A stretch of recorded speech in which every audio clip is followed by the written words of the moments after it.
This week I read just a wonderful statement. And it was kind of I guess you'd say, a summary of how to live the Christian life.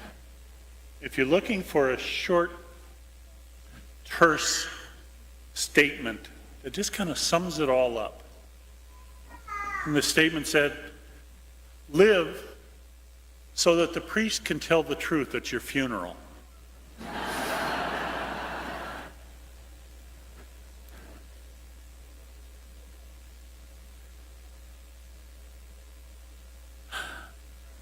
Jesus says some surprising things in the gospel today. I have not come for peace, even though many refer to me as the Prince of Peace, but I have come for division. I have come for conflict. I have come because not everybody is going to agree. Not everybody is going to welcome. Even though what I proclaim is good news, there will be many for whom the good news feels like bad news. There will be many for whom the invitation to heaven is going to feel like hell. The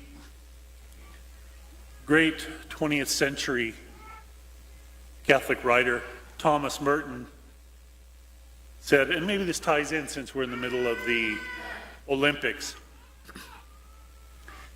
Merton said, souls are like athletes, which need opponents worthy of them if they are to be tried and extended and pushed to the full use of their powers and rewarded according to their capacity.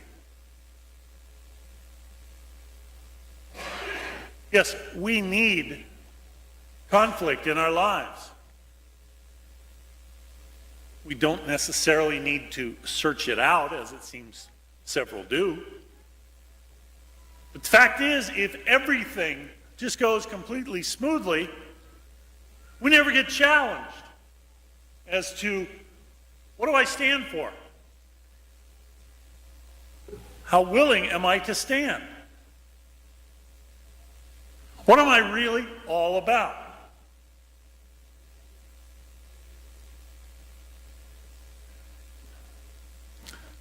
Today's gospel, I think, is a reminder to us that the Gospels are not just some fancy pie-in-the-sky type of religious talk. But in fact, the Gospels have their roots in real human life and human experience. I don't think there's a person in here that has not experienced conflict many times over.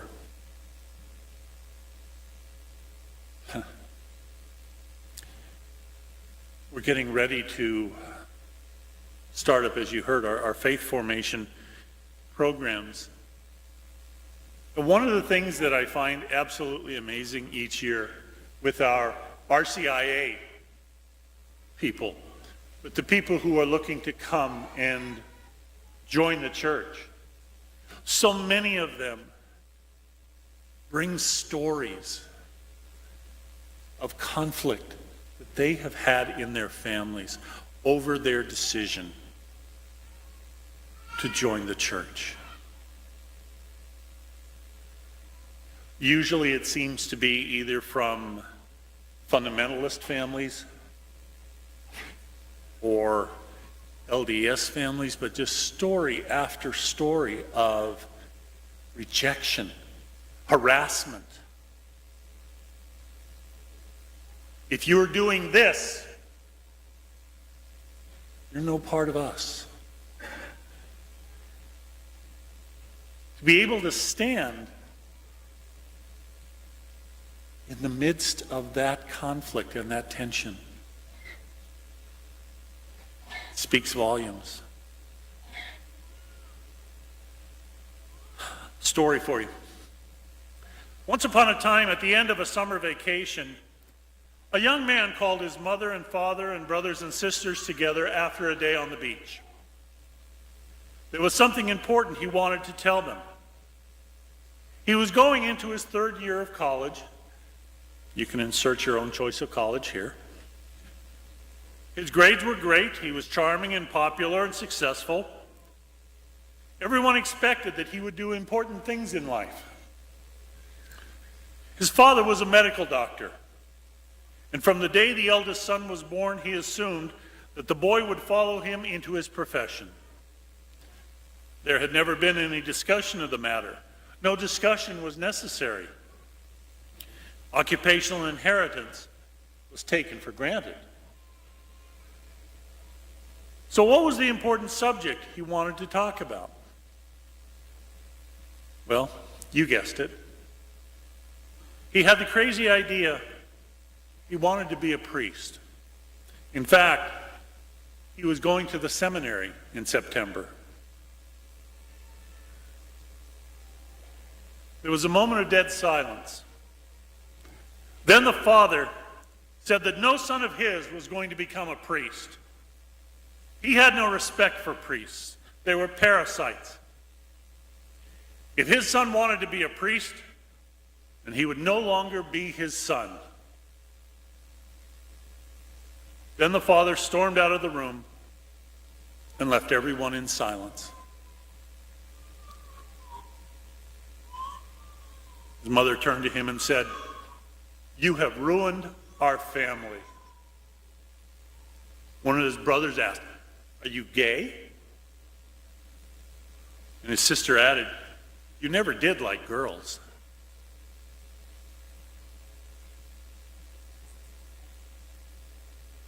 When conflict comes up, it's important that we understand what is it inside of us that triggers the reaction. What was it in the father? What was it in the family?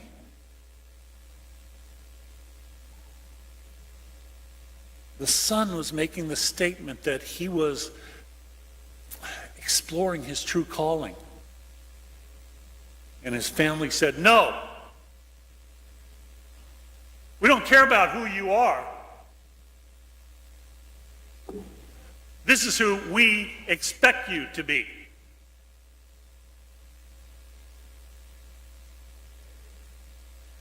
We have our expectations. And when they're not met for whatever reason, and we don't have to go into all the psychology here, but when they're not met, we react. Very often in anger. A man named Lawrence J. Peter reminds us, speak when you're angry, and you'll make the best speech you'll ever regret. Maybe we have. How much fighting do we have in our lives, in our relationships? How used to that have we gotten?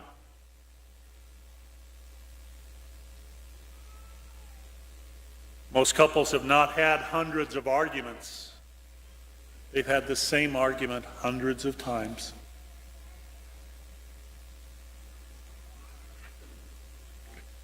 Now, if Jesus tells us that conflict is inevitable, if it's going to happen,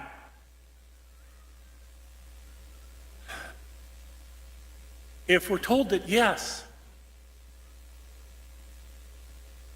couples, families, friends are going to disagree, are going to argue, then it comes down to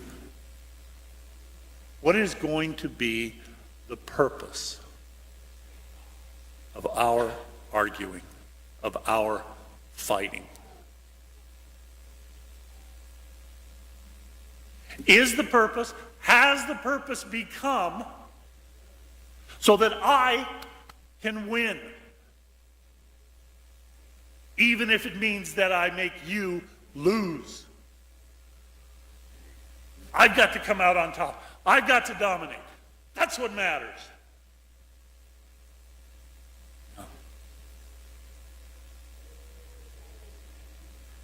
When an argument arises, ideally, your goal is to resolve the issue, not to hurt your loved one. Have we forgotten that? In our marriages, in our relationships, in our families, with our friends. Do we really want to, in the midst of division, bring about healing, bring about a greater understanding?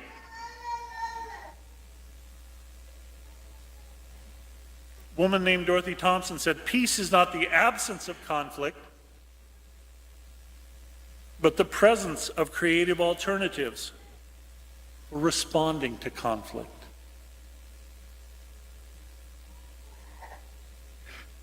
Just because there's a ceasefire between the two of you doesn't mean that you have true and lasting peace. When an argument arises, your goal is to resolve the issue at hand and not to hurt your loved one. When I was first ordained, it's amazing because all of the different groups in the church that would like a priest being part of their particular group or ministry, they can smell fresh meat and they descend on it. And in my case, the first group of altars that got to me was Engaged Encounter. And so for my first several years of ordination, I was a part of Engaged Encounter and helping out on the weekends and all of that. And I remember on the weekend, the very first talk, as we were bringing the couples together, as we were getting them to try and, really open up, maybe to explore some things that they had been hesitant about exploring. The first talk, one of the things that we did was we gave them a list of rules for fighting fair. And, it was standard stuff, no name calling, unless it's honey or sweetheart. No past history more than 3 days old. It doesn't matter. Stay on the topic. Don't bring outside things in. The one that the couples always remembered from the weekend was number 9. It said, "Fight in the nude." And we asked them to please, don't utilize that rule this weekend, okay? Save it. But the one that I remember was number 10. And I have shared number 10 with all kinds of people over these last many, many years. And most of the time, people's eyes get real big. And they give me the look that either says, "You're out of your mind," or, "Yeah, of course you would think something like that would work. You're a priest." Rule 10 is very simply that you make an agreement covenant with one another that whenever an issue arises, whenever there is an argument, that you will both agree to hold hands the entire time.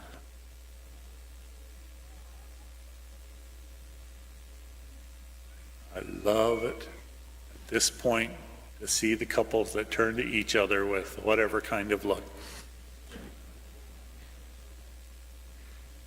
We don't want to do that. We want to keep control when we're angry in the heat of the moment. We want to be able to win. We want to be able to dominate. But that idea of holding hands, as radical as it is, it says something very clear. The issue that we disagree on is not as important as our relationship.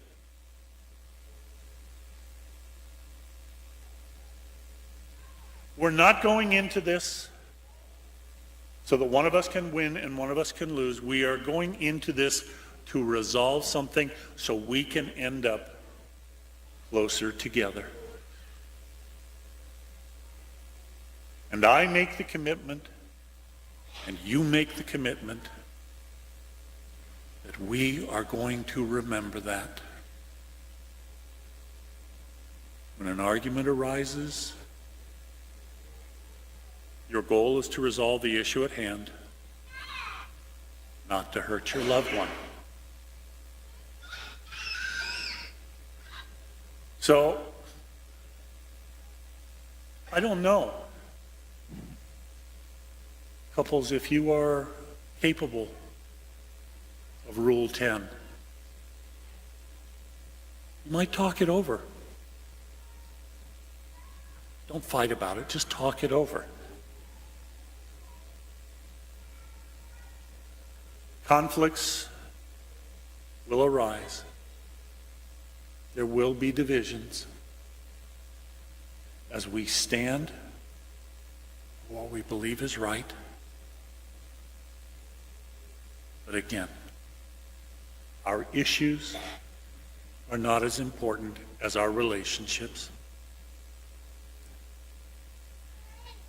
That's how God deals with us. That's how we're challenged to share his love.